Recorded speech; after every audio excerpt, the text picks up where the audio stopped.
Lord Jesus, I come to you with an open heart. Teach me how to talk with you, not just with words, but with honesty, love, and trust. Help me quiet the noise around me so I can hear your voice.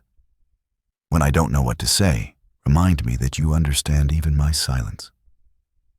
Let my thoughts, my worries, and my hopes be lifted to you like a gentle whisper. Teach me to listen, not just for answers, but for your presence. Give me faith to believe you are near, even when I feel far away.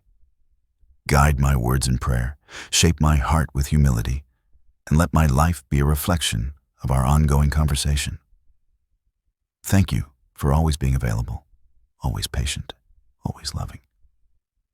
I want to walk with you daily, talk with you freely, and trust you deeply. Amen.